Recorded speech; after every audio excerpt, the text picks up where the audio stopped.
आप सभी को राधे राधे। मैं आज आपको माता लक्ष्मी जी की कथा के बारे में बताने जा रही हूँ।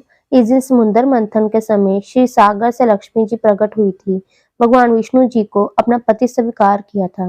कथा इस प्रकार है। एक बार भगवान शंकर जी के अबूत माँ ऋषि दुआसा पृथ्वी पर विचर रहे थे। घूमते घूमते वे एक मनोहर वन में गए। वहां एक विद्याधर समुद्री हाथ में पारिजात पुष्पों की माला लिए खड़ी थी। वे माला द्विप पुष्पों की बनी थी। उसकी तीव्र गंध से समस्त वन प्रातः सुवासित हो रहा था। दुआसा ने विद्याधरी से वे मनोहर माला मांगी। विद्याधरी ने उन्हें आदर पूर्वक प्रणाम करके वे माला दे दी। माला लेकर उन्मत्त वेशधारी मुनि जी ने अपने मस्तक पर डाल ली। पृथ्वी पर भ्रमण करने लगे। इसी समय मुनि जी को देवराज इंद्र दिखाई दिए, जो मतवाले रान पर चढ़कर आ रहे थे। उनके साथ बहुत से देवता भी थे। मुनि ने अपने मस्तक पर पड़ी माला उतारकर हाथ में ले ली। उसके ऊपर बोरे गुजर रहे थे।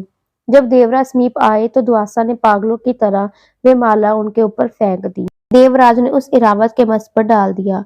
इरावत ने उसकी तीव्र गंध से आकृष्ट होकर सूंड से माला उतार ली और सूंघ कर पृथ्वी पर फेंक दी। यह देखकर दुआसा क्रोध से जल उठे और देवराज इंद्र से बोले, अरे ओ इंद्र, ईश्वरों के घमंड से तेरा हृदय दूषित हो गया है।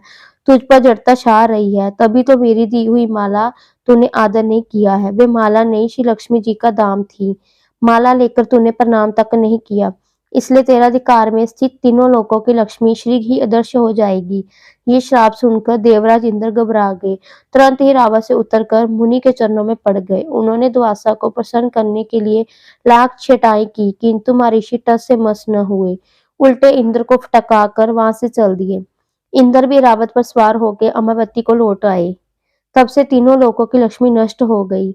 इस प्रकार त्रिलोकी के श्रीहीन एवं सत्यव्रहित हो जाने पर दानवों ने देवताओं पर चढ़ाई कर दी। देवताओं में अब उत्साह कहाँ रह गया था। सबने हार मान ली। फिर सभी देवता ब्रह्मा जी की शरण में गए। ब्रह्मा जी ने उन्हें भगवान विष्णु जी की शरण में जाने की सलाह दी। सबके साथ वे स्वयं भी श्री सागर के उत्तर तट पर गए। वहां पहुंचकर ब्रह्मा आदि देवताओं ने बड़ी भक्ति से भगवान विष्णु जी का स्तवन किया। भगवान प्रसन्न होकर देवताओं के सम्मुख प्रकट हुए। उनका अनुपम तेजस्वी मंगलीय वृक्ष देखकर देवताओं ने स्तवन किया। भगवान जी ने उन्हें श्री सागर को मंथने की सलाह दी और कहा, इससे अमृत प्रकट होगा। उसके पान करने से तुम सब लोग अमर अजर हो जाओगे। किंतु ये कार्य बहुत दुष्कर, अंत तुम्हें दैत्य को भी अपना साथी बना लेना चाहिए। मैं तो तुम्हारी सहायता करूंगा ही। भगवान जी की आज्ञा पाकर देवगण दैत्यों से सिद्धि करके अमृत प्राप्ति के लिए प्रयास करने लगे। वह भांति भांति की अशुद्धियां लाए, उन्हें क्षीर सागर में छोड़ दिया। फिर मंदराचल पर्वत को मथानी और वसुकी नागराज को नीति रस्सी बनाकर बड़े वेग से समुद्र मंथन का कार्य आरंभ किया।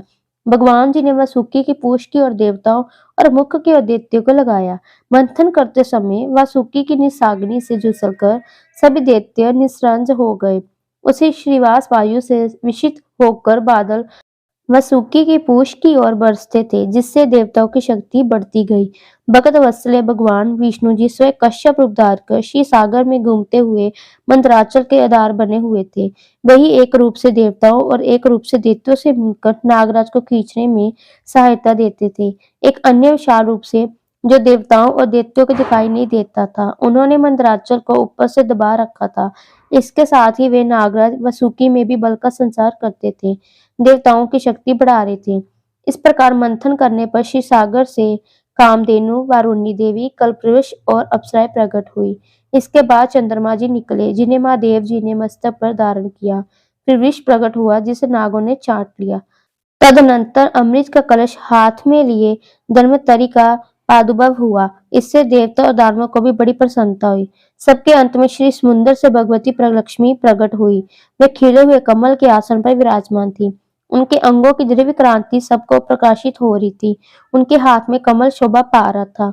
उनका दर्शन कर देवता महर्षिगण प्रसन्न हो गए। उन्होंने वैदिक श्री सूत्र का पाठ कर लक्ष्मी देवी जी को स्तवन करके दिव्य वस्त्र भूषण अर्पित किए। वे उन दिव्य वस्त्र भूषणों से विभूषित होकर सबके देखते देखते अपने सनातन स्वामी श्री विष्णु जी भगवान जी के वत्सल में चली गई। भगवान को लक्ष्मी जी के साथ देखकर देवता प्रसन्न हो गए। दैत्य को भी बड़ी निराशा ही। उन्होंने धनवंतरि के हाथ से अमृत का कलश छीन लिया, किंतु भगवान जी ने मोहिनी स्त्री के रूप से उन्हें अपनी माया द्वारा मोहित करके सारा अमृत देवताओं को पिला दिया। इंद्र जी ने बड़ी विनय और भक्ति के साथ श्री लक्ष्मी जी ने देवताओं को मनवांछित वरदान दिया।